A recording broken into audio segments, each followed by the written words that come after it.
Welcome to CAM Matters, Condos, Co-ops, HOAs, and beyond. Betsy Barbieux is an informational leader in Florida on community association living, rights, and obligations. She is an expert on the rights and obligations of owners as well as the association. If you live or are planning to live in the state of Florida, there's a good chance you'll be part of a community association.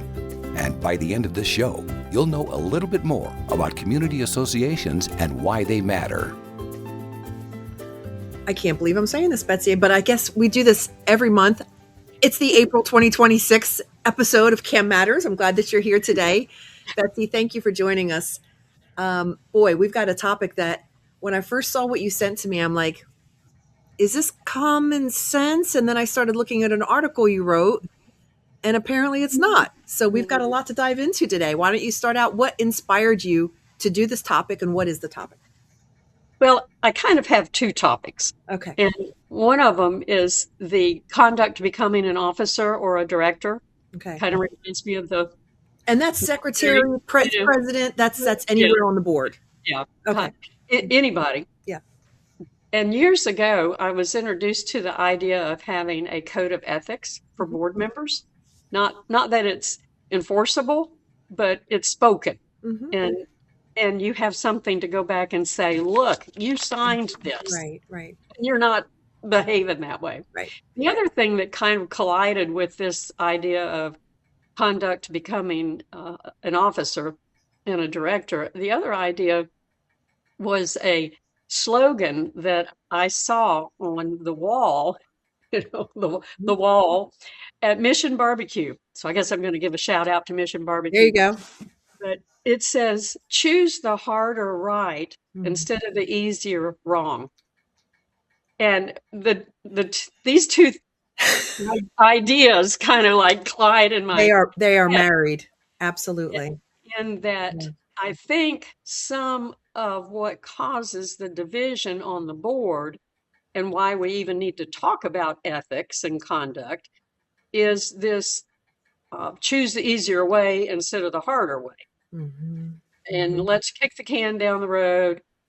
I was in a board meeting last, Friday, and a board meeting today. Neither association is one that I manage. Okay. I'm on a consulting retainer with them, and I attend their board meetings and kind of am the advisor, parliamentarian.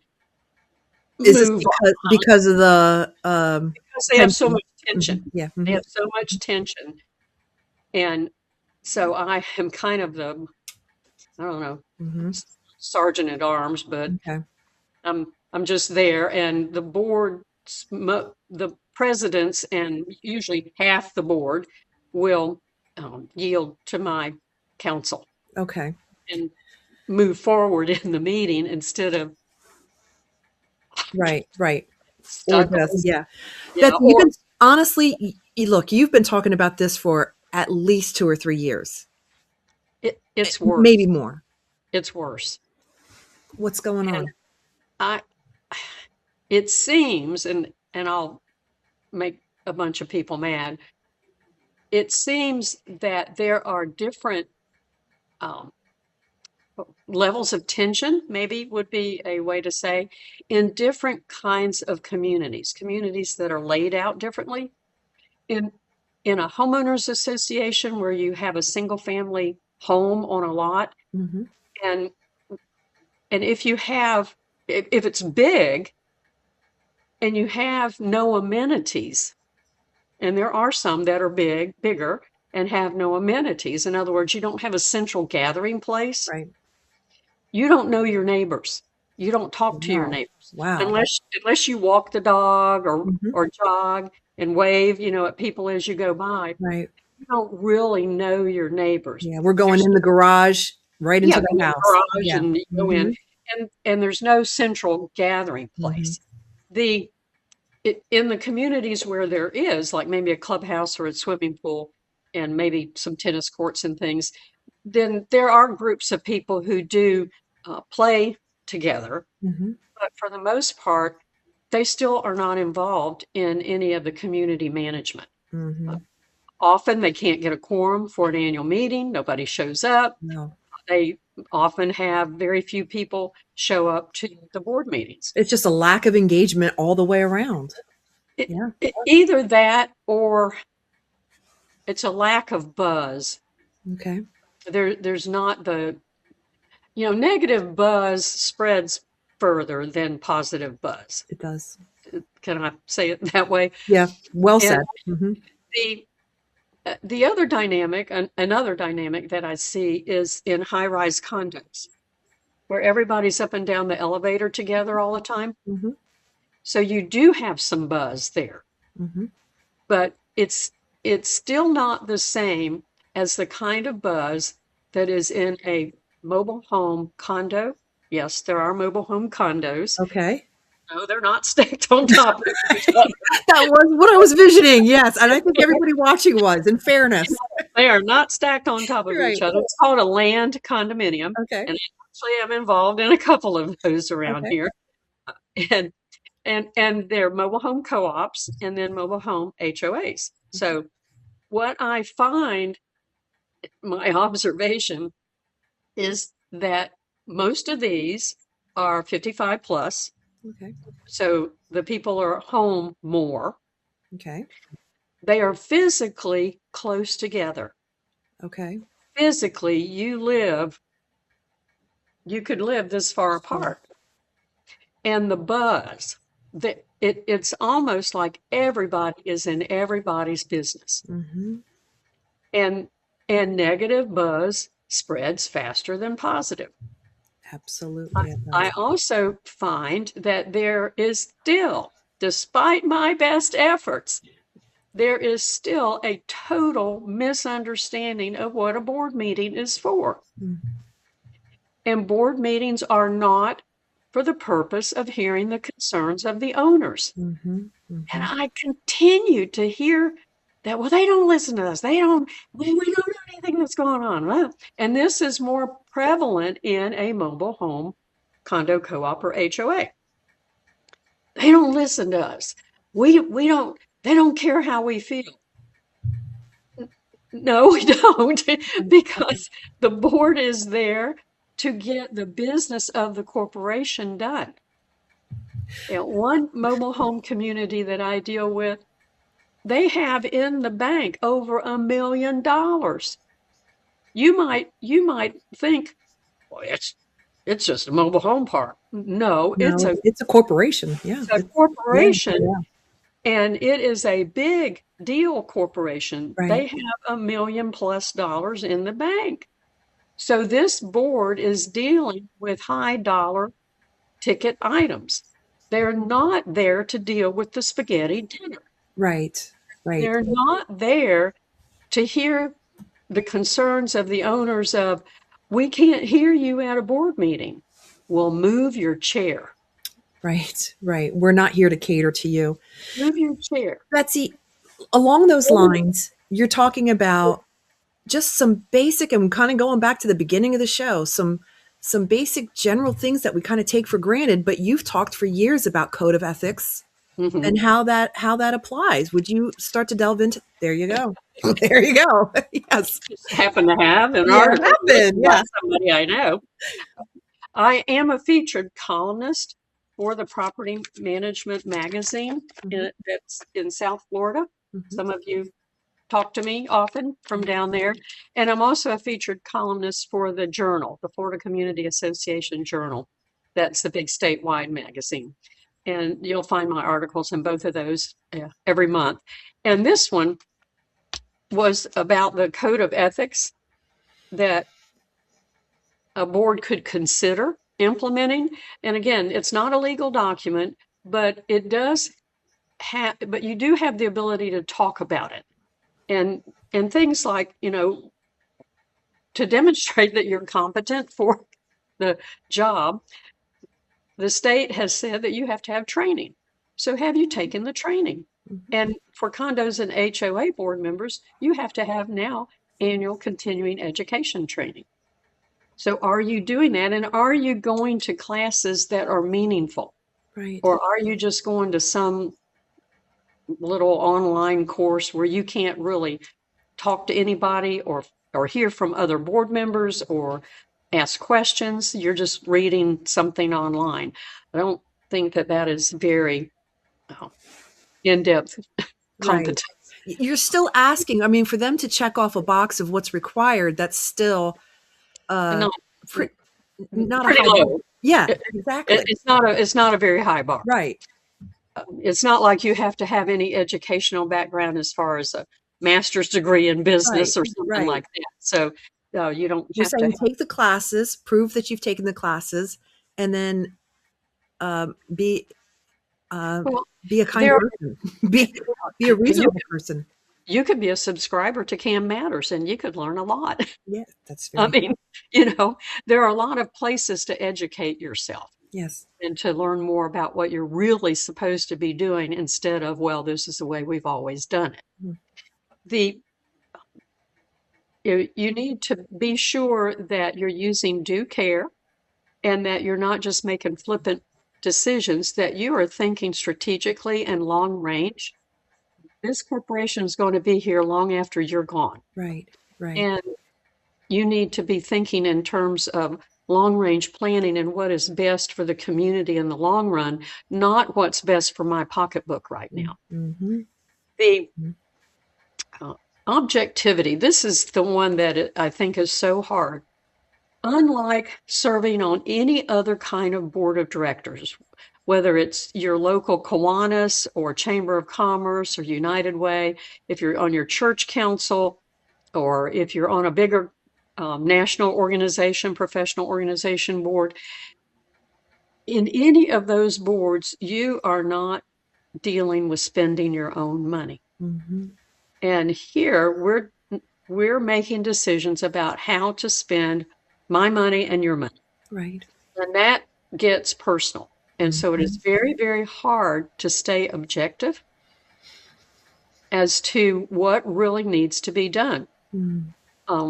Had a community that I'm aware of that had a horrible, horrible underground leak, water leak in 40-year-old pipes that apparently were some of the same pipes that were used by the previous owner, who was an Orange Grove owner. And they used the pipes for irrigation. Aye. So they, wow. The leak was about 8 to 10 feet down. So it took a long time for the leak to bubble up. Yeah. Know that they had one. The first estimates are that they're going to have to repipe the whole community and the main pipes down the streets, down the middle of the streets. They've just had their streets repaved. Now, this is the harder right instead of the easier wrong. Right. Yes. I mean, you can just look, I'm already feeling the tension. You can see, I was going to ask you, what is the common reason that tension and, disagreement and money. I'm stressed and I don't even live there. Well, and when I first noticed this almost, 30 years ago, almost 30 years ago. And I had been on the United Way board of directors, and there you raise a lot of money and then you give away that money, but it's not mine. It's not my money. Easier to be impartial. And that was so fun. That was fun. You could give away money and give it to these charitable organizations and help them out with their needs and things like that. And then I got on the homeowner association board where I live. And one of the same people on the United Way board was on my HOA board. You talk about a change in personality. And I'm on earth. Man, she is so way different. Yeah. And it's money. It's personal. And so trying to be objective and choose the harder right instead of the easier wrong. Nothing is going to change if you don't do the harder right. You're going to keep going down. Betsy, I think about driving, your car and just one tiny little wrong adjustment, and you're going to end up somewhere you didn't mean to go. Just take the pain make the change, and get back on course. But people avoid pain at all costs. Especially financial pain. It's financial pain. Especially financial pain. Betsy, this seems like a good place to take a break. Let's come back because I want to talk about maybe the positive side of what some communities can be doing to try to fix some of the issues that they've got. We'll be right back. Are you ready for a new career?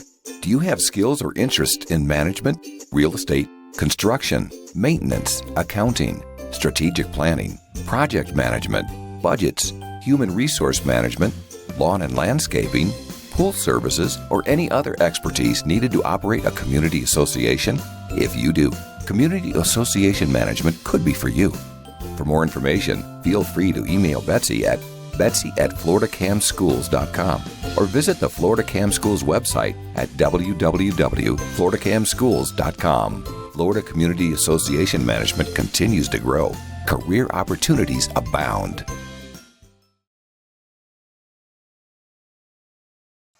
Welcome back to the April 2026 edition of CAM Matters, where we're discussing with Betsy Barbieux the conduct of becoming an officer. And we've been delving into really the crux of the tension is coming from financial decisions and stress of kind of not knowing our neighbors too, being able to hide behind emails and technology. And I think you had made a very good point in the beginning. When we have amenities and we're able to spend time with each other, it's a little harder to be mean and short, right in person. But we sure can hide behind the technology and text and everything. Yeah. The other things that are, I think of as far as conduct becoming an officer, which is what in the last couple of board meetings I've attended, this was missing. It was professional courtesy and being respectful to each other. You don't have to like each other. You don't have to be best friends, but yelling and screaming and calling people names. The manager I talked to today, she said that an owner had come in to her office and was unhappy with something she had provided him, which seems like he could have been happy. But he said, you just don't even deserve this job. You shouldn't even be here. I had another one that I was talking off the ledge on the way to work this morning. And he was having flashbacks of it's happening all over again in this community, the same thing that happened in the other community. What is happening to people? Right. And I am hearing from more and more distressed managers. And the professional courtesy needs to extend to staff. The thing is that it might be where you live, but this is our workplace. And Betsy. And now we're in a hostile work environment. Right. And you just better hope that manager doesn't quit and sue you. You just better hope. And boards need to make sure that not only is there professional courtesy among themselves, but also toward the staff. And they should never let an owner come in and yell at a staff member. Right. Never. It's unacceptable. You wouldn't do it any other place where you work. But somehow you think you can do it. I am blown away. I have to go back and repeat what you said. This is where you live, but this is where we work. We work here. And I can't think of another place where the lines are so crossed. I've never thought about that before. That is profound, what you just said. And then they'll come in and say, well, you work for me. I said, no, I don't. No, I don't. Yeah. I don't work for you. I work for the board of directors. And I do what my contract says that I do. I don't work Betsy, how do we begin? Pay your salary. Well, here's your 2 cents. There you go. Where do we begin to talk about what is an obvious first step for communities to go, look, we are dysfunctional here. This is not normal. we can do better. What's that first hard right decision look like for communities in turmoil right now? I don't know that they can do it. I think you have to wait till the next election. So voting. It's not like they are employees, like board members are employees, and you can make them go to staff training. Mm-hmm. That you can make them go to a team building exercise. Mm-hmm. You can't make them do that like you could an employee. Right. Where, Right. come on, staff, we're all having this consultant come in and we're going to do team building. Right. Right. So you can't make them attend something like that. The power actually is still in the people. The owners, the shareholders, the power is still there. Right. And they can run for the board instead of, griping and complaining and having that negative energy. Why don't you run for the board? And why don't you really find out how hard it really is to be on the board? And then I just, it's kind of like other things that until a tragedy happens, that you don't realize how far you've let it go. Yeah. How far it's gone. One board that I consult with, and I've been their consultant for, I think, 5 years now. I was first called in because there had been an assault. A board member assaulted another board member. And I think that kind of shocked them. And they asked me to come in and help them with their board meetings. And for a couple of years, it went real well. Yeah. Now it's. But it hit that tipping point. I was present in at an HOA board meeting when there was a lot of tension, and it took the president to step up and be the leader, and he set the tone for the rest of the meeting. Right. It takes one person. Yeah, somebody has to take charge. Mm-hmm. And a lot of board presidents are not skilled in running meetings. Most are not. Mm-hmm. And it is very intimidating to have a room full of angry people who seem to be angry at just you. Right. And so for a board president to step up and say, we're not going to act like this here. Right. Right. And set the standard. I think you're right about that. Yeah. But you have to have a board president who will be part of the solution and not part of the problem. Mm-hmm. And I've seen some of them, they say the awfulest things to the owners. Wow. They say awful things to the other board members. And they just jump right in and scrap with everybody. Mm-hmm. So it's not going to go well if the chair is not civil. Mm-hmm. And I'm hearing the big message here is vote carefully. Mm-hmm. And see that even that is controversial. Okay. because our board members are not a representative form of government. Mm. They don't.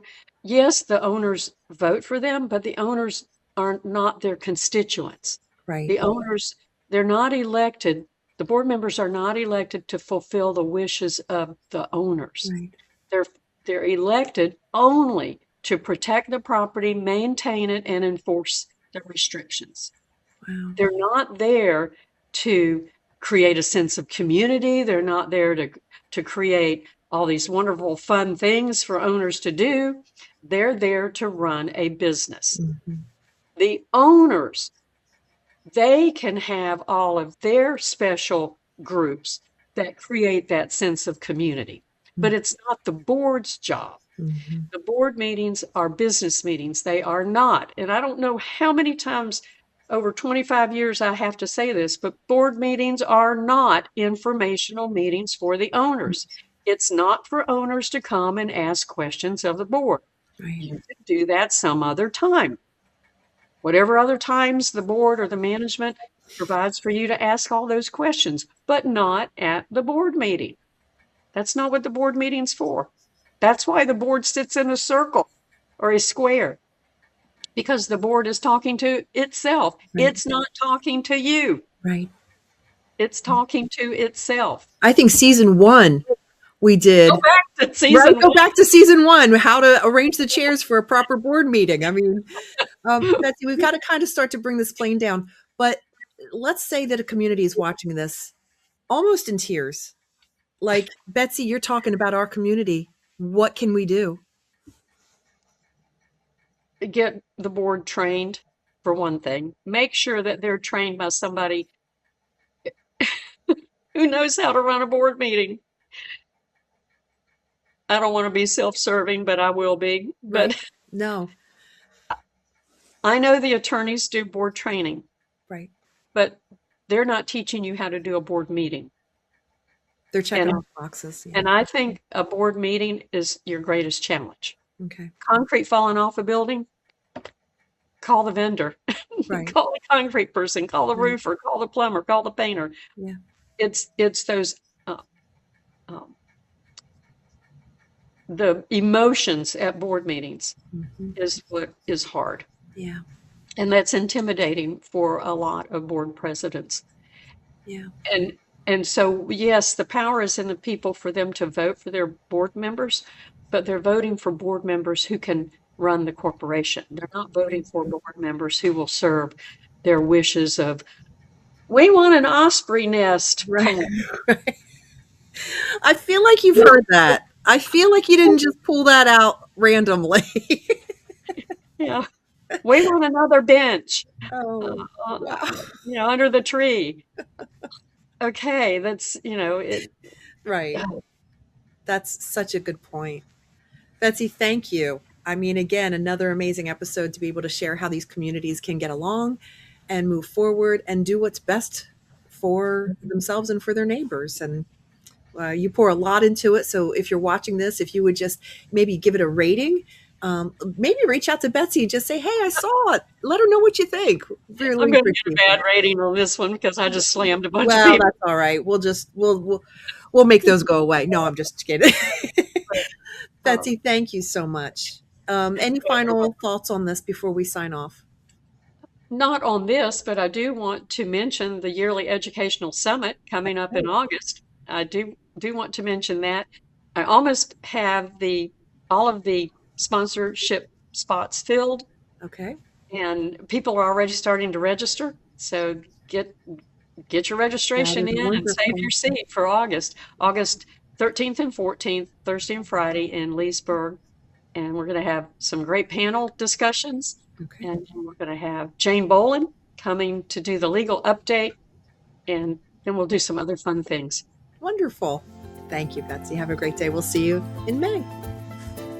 Thank you for listening to CAM Matters. Be sure to subscribe so you don't miss any future episodes. For more information, feel free to email Betsy at betsy@floridacamschools.com or visit the Florida Cam Schools website at www.floridacamschools.com. Information provided on this show is general in nature and does not constitute legal advice. Please contact a licensed attorney for your specific situation.